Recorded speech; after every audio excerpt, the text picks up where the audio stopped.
Inelastic collisions are collisions in which both momentum and kinetic energy is conserved. As we hit each other with the swings, we bounce back, creating an inelastic collision.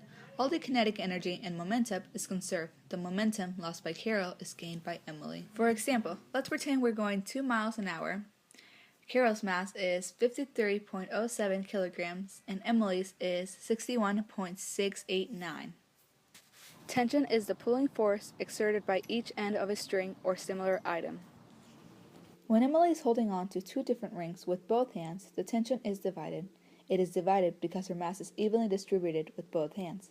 The tension is greater when she holds on to one ring with both hands than when she holds on to two rings separately. Period is the time it takes for one cycle of a repetitive event. Frequency is the number of repetitive events that occur in a specific amount of time. I'm spinning at 10 revolutions per 14.5 seconds. If you divide the 14.5 and the 10 by 10, you would find the period, which is 1.45 seconds for one rotation. The inverse of the period is frequency.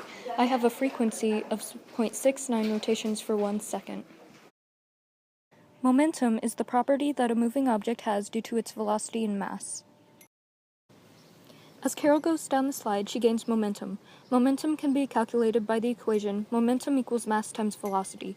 We multiplied 53.07 kilograms by 1.08 meters per second to find that Karol's momentum was 57.32. Inelastic collisions is when the kinetic energy is not the same before and after the collision occurs. As I run and land on the skateboard that is at rest, both the skateboard and I end up moving together with the same velocity, creating an inelastic collision. For example, let's pretend I'm going 2 miles an hour. My mass is 53.07 kilograms and the skateboard's mass is 3.402. An object rotates when it turns about an internal axis. An object revolves when it turns about an external axis. The playground equipment is rotating since it's turning about an internal axis. I'm revolving since I'm turning about an external axis.